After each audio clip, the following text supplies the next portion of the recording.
So, hello guys. Today is November 21. Today is the birthday of my younger sister. And, ayun, walang handa. And then, alam nyo, for the past, Saturday, nung last Saturday and Friday, masama ng pakiramdam ko. And then, Sunday, umalis ako.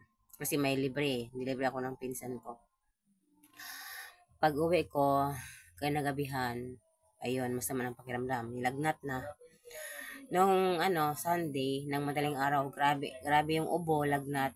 Ano na, hindi talaga okay. Pagka Monday guys, nahirapan akong huminga. Alam mo yung natatakot ako.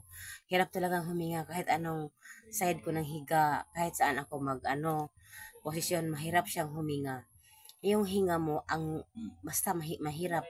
Tapos sumasakit yung dibdib ko dahil nga sobra yung ubo. And natatakot ka kasi parang yung paghinga mo kulang na kulang, parang yung dibdib sakit, para bang may nakadagan, hindi mo malaman. Ang ubo ko sobra. And then, so nakainom ako ng gamot, syempre. Ito. At gamot din sa lagnat. Ayun, pagka Martes, kinagabihan ng Monday, wala, masama pa rin. Pagka Martes, okay na, pero may ubo. Ang ubo talaga, as in, ubo talaga siya na, yung Martes, mahirap pang huminga, pero may luwag-luwag ng konti kasi nakainom ako ng gamot. Naging okay. So, naglaba ako nung Merkules. Oo, Martes. Naglaba din ako kahapon. So, kahapon, marami nilabhan ko. Kasi akala ko okay na. Okay na. So, naglaba ko ng marami. After ko maglaba, nagla-live pa nga ako eh. Kasi, parang okay na naman. Kahit ang boses ko hindi pa talaga okay. Yung ubo ko talaga, ubo pa siya. Pero, yung paghinga, normal. So, ayun na. Kaya gabi, ayun, mahirap na namang maghinga. And then, pero nagla-live ako kagabi. And then, ngayon, bumalik na yung ubo ko kanina. Mahirap siyang huminga ngayon ng umaga. Ngayon is Friday. Mahirap siyang huminga. Naubos na yung gamot ko, na 10 perasong gamot. Mahal kasi yung gamot ko. So, mas nahirapan ako huminga nang walang gamot. So, ayun. Kahit naghanap talaga ng paraan guys para makabili ulit ako ng another 8 pieces lang siya. Kasi wala talaga akong pera. Mahal din siya eh. So, naghanap talaga ng paraan na makabili din ng gamot ulit.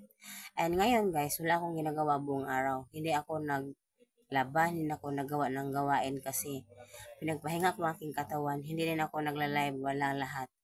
And ngayon, kahit ganito, hindi pa din okay. Yung ubo ko, grabe pa din siya. So, ayun. So, wala makabisita sa akin kahit si Joy wala. Kasi binawalan ko siya. Sabi ko maghawaan. Pati mga anak na mga pinsan ko, uncle ko, magkakuan sila. Nahirapan huminga dahil sa lagnat at uso talaga dito guys. Ako lang sa bahay na ito, ako lang ang nadali. Yung iba sa ibang bahay, meron din. So, yun guys. So, yun lang po. So, yung tumutunog yung aking guys. Uy, natatakot ako nung hirapan ako huminga. Yung anxiety ko, yung takot ko na baka matigok ako. Takot ako Akala mo lang hindi takot ako eh. Alam mo yung takot ka, nanay ka, kasi nga may anak ka. Paano? Hindi pa stable, hindi pa mo yung anak mo